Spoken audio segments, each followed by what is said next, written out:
In a quiet village nestled at the edge of a forest, the world moved gently.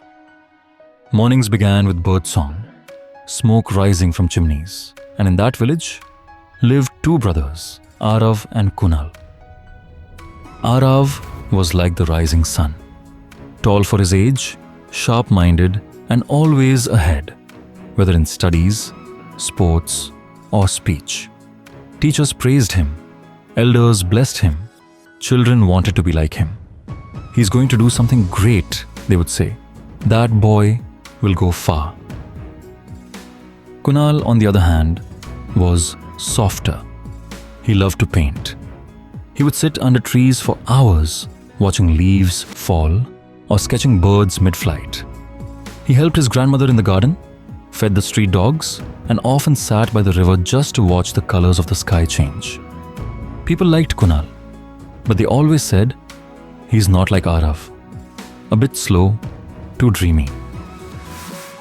One year during Diwali, the village was bursting with joy. Children ran with sparklers, women laid out beautiful rangoli in bright powders, and lanterns hung from every rooftop. The temple was being decorated with hundreds of diyas, ready to glow like stars. It was announced that Arav had been chosen to light the grand lantern at the top of the temple tower, a moment of great honor. Everyone clapped. Kunal, feeling left out, quietly sat near the riverbank, sketching the temple and stars above. That's when their grandfather came and sat beside him. "You seem quiet," he said. Kunal hesitated, then asked, "Why is Arav always chosen? Why do people notice him and not me?" Grandfather smiled gently and pointed to the diya next to them.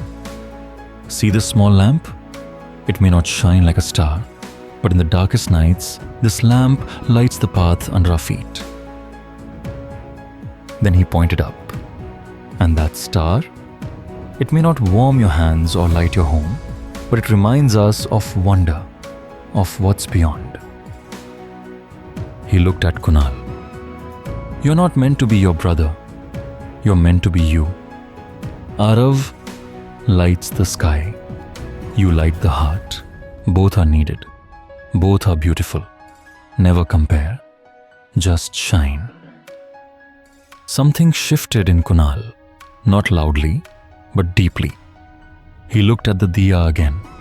Its flame didn't roar, but it didn't flicker either. It stood steady, certain. That night, he stopped wishing to be like his brother. He simply decided to be himself. In the days and weeks that followed, Kunal drew more, painted more. He no longer hid his sketchbook. He started leaving his art in places others could find. On the temple wall, at the school gate, even inside his grandmother's prayer room. Years passed. Arav went on to study in the city, as everyone had hoped.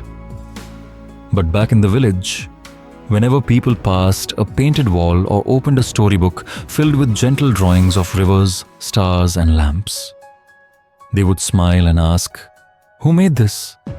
And the answer would come, sometimes from a child, sometimes from an elder.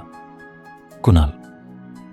One Diwali, the temple hall became a small gallery filled with Kunal's beautiful paintings, showing the village, rivers at dusk, stars above temples, and a tiny glowing diya. People admired the art, children smiled, and Arav clapped proudly as Kunal stood quietly to the side, peaceful and content. Don't compare your light with someone else's. A diya and a star may shine differently, but both bring light to the world in their own way.